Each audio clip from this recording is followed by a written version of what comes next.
And you're still watching Business Daily on Trust TV. In today's digital world, technology plays a pivotal role in revolutionizing how, people manage their finances. And joining me now to discuss how we can leverage technology in managing our personal monies, savings, and all of this is Yemmie Olaleye, who is a financial educator. Thank you for joining us on Business Daily this morning. Thank you, Chiamaka. It's a wonderful time to be here again discussing critical topic like this. Thank you for having me. Thank you again, Yemmie. And you like you rightly stated, the importance of personal finance cannot be overemphasized. That's why it's important that we continually have conversations such as this. But let us start off with what comes to mind when I talk about the meeting point between personal finance and technology. How can we leverage technology to manage our personal finances? Okay, that's very quickly. I'm going to run through that because when you talk about personal finance, it entails simply how you manage money, how you save, and how you invest, right? And when you talk about that, it encompasses around your investment, your budgeting, your planning, your tax, your retirement, and all of that. And when you talk about the technology, it is important I note that technology you see today is not a trend. It's not something that will come and go. It's actually the future that we're living in. We're experiencing a new way, a new spice, and a new favor of what we've been doing in a traditional way. And technology has affected across every profession. When you come about finance, we will talk about how it has affected insurance. That is called insurtech. When you talk about wealth management, it is wealth technology. That is wealth tech. When you talk about personal finance like this, that is fintech, financial technology. Even what we're having right now, it is financial education technology because you can't see me in person, but we can still engage in a thoughtful and critical topic like this. So talking about that, there is a way that finance and technology has met at a common ground. When you talk about budget, for example, when you talk about this, you can see that there are some apps online now that can help you to actually budget. They can help your budget skills. They can help you to manage, track, and monitor how you spend so you won't overspend. There are a lot of them. I'll mention one, Mint. MINT is an example. There's another one, you need a budget. You need a budget, YNAB. It's also an app. There are thousands of them online there that you can get to help you to budget. Of course, we have other uses like mobile bank app. When you are making transfers of money, right here in Nigeria, you can make transfer, you can send money to somebody in the US. Like 60 years ago, that would be difficult for you to do. That's one of the advantages that we've experienced through technology. Of course, investment platforms, there are lots of them. I'm not going to mention any, but there are so many of them that you can find online, do your due diligence, and they can help you to actually invest your money somewhere so you can earn something out of that. I'm talking about financial education. There are so many platforms today that you can actually leverage on to learn financial literacy, financial management, and all of that. So technology has really impacted on the way we have been perceiving finance generally. Thank you. Thank you, Yemmie, for that background. But one thing that you said that really did stick out for me was the fact that you said it's important that we do our due diligence. When you say due diligence, what should we be looking out for? I say this so our viewers, do not fall victims. But let's start with that now. What is your advice for those who obviously have taken your word for it and are asking, how then can I do my due diligence? What would your advice be? Okay, that's very simple.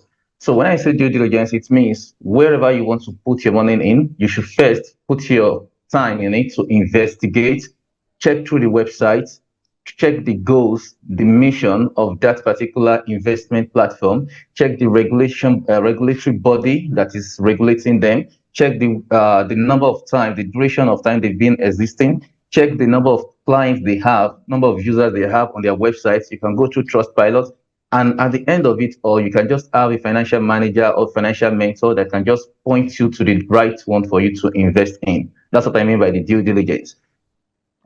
Now let's talk to issues around, security and privacy, because based on my conversations with people, that is one area that they find, quite tricky. But now talking about privacy and, security, are there any concerns that individuals should have, especially when they are, choosing the right, technology to manage their personal finances? What should they look out for in the area of security and privacy? All right, that's very good. So it is important that before you go into any of this platform, the first thing you notice or you should go after is your security. And through technology, as we rightly said, it has helped in that angle of security. For example, look at the blockchain technology. When you hear about cryptocurrencies, that is built directly on blockchain technology. And that is one of the most sophisticated security thing you can ever have currently in our current innovative world today. And that it also helps about talking about artificial intelligence and machine learning. Even the anti-money laundering has been heightened because of the existence of machine learning and artificial intelligence, whereby the system organize and monitor the habits of an individual with their banking system. And with that now, it is easy to trace any fraudulent activities. And that already, it is a system, it is a security system that has been put in place to ensure the fintech industry, banks, and individuals are safe. Okay, Yemmie, you actually did talk about, the different areas that we can use technology in. You talked about savings, you talked about budgeting, you also talked about, spending and the role of AI and machine learning in all of those, tracking your spending. But are there specific, should I say, areas or platforms that cater to these specific needs, or are they usually generic? Okay, for like example now, when we talk about those emerging, what emerging technology levels and platforms, when you get to some, let's say, like Lending Club, I think Lending Club, for example, is one of those platforms that can enable you to lend money to those that in need, right? And that is one of the ways you can show love when you're talking about nation building. So when you get to a platform like Lending Club, for example, it enables you to lend money onto people, and definitely there is a measure of how you can get that back. And that is still built on that technology. So basically, that is the name for one of them. And there are so many P2P, we call them P2P, peer-to-peer platforms. And so many of them, we have Venmo, we have PayPal, and a lot of them outside there today. You have talked about, the blockchain technology and the security that comes with it. The fact that it is, the levels of regulating is minimized. So comparing the traditional, banking platforms, mobile banking platforms to, platforms that are on the blockchain, which would you suggest is safer, especially for, digital personal finance services? Which would you recommend and why?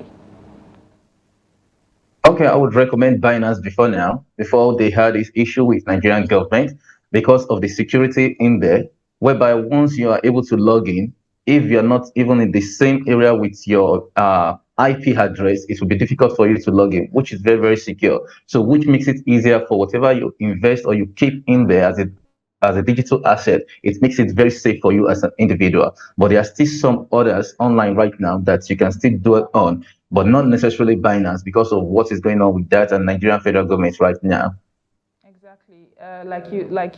You should be aware, Binance has been said to, cater to issues around terrorism and funding all of these illegal social devices. But moving on now, let us talk to how, going back to a topic about, leveraging technology for personal finance, how can individuals who do not have prior knowledge on how to, go about this, where would you advise they even start from? Okay, now it depends on which part they want to train. For example, there are people that want to earn this financial literacy through trading forex market, for example. There are some that wants to understand the idea of savings and what they're investing on. They can go into stock, they can go into cryptocurrency, they can be buying and just keeping there for future purposes because the price will definitely appreciate with time. So it depends on what individual are looking at, and basically it depends mostly and largely on their capacity, financial capacity. There are some people, like I said the last time I came here, I said I would suggest and advise that if you are still in today's economy in Nigeria, it is good for you to have, even if it's 25,000 naira, to buy just Bitcoin or Ethereum, right? Just either of the two, just buy at least 20,000 or 25,000 naira every month and keep doing that for the next 18 months or for the next 2 years. You'll be so glad and happy that you made that fortune in the next 2, 3, 4, 5 years to come. So that's just a simple one, for example. But are they not risk attached to I would say, these digital money platforms? I ask this because you're making it seem as though it's, all rosy, but there has been concerns. So wouldn't you say, Yes. or what would you say are the risks associated with, having anything to do with money online, especially in the area of personal finance, managing your personal finances? Okay, so the truth is, like the last time I say I'm not underscoring any of this risk that comes with any of them because they are highly volatile. Volatile in the sense that today you can make so much money and tomorrow the market may just go against you, and based on different drivers in the market can cause that. So each of them are very, very risky. As a matter of fact, they are very, very risky because of the volatility that is attached to them. So the best advice is we look forward to those that have high potential of increasing and appreciating in value over the time. That is long-term perspective. So that's why I said it depends on the individual that will be investing in all of this. We have different assets. Some we go into cryptocurrencies, for example. Some we do bonds. Some we do real estate, and all of these, they have different risks that is attached to them. But the most volatile one among them is this crypto. Even forex markets, there is so much volatile as well. So that's why it is essential that you go and study what this financial literacy is and understand the assets that you want to really deal with, because they have their risk that is attached to them individually, even though at different percentage. Indeed, research is very important. Like you said, it's very important that before you go into any, you actually do your due diligence. But let's talk to a particular area that, in my opinion, has been, a topic of conversation in different spaces, and that is the use of technology generally. There are concerns that the continuous reliance on technology, in the area of personal finance and businesses could, potentially exude certain people who probably don't have access to technology. Do you agree with that sentiment, that those who are in areas where there is, little, broadband penetration or access to technology basically would be cut off from the world of finance at some point? Yes, that is true to some extent because everything we've discussed so far is based on technology.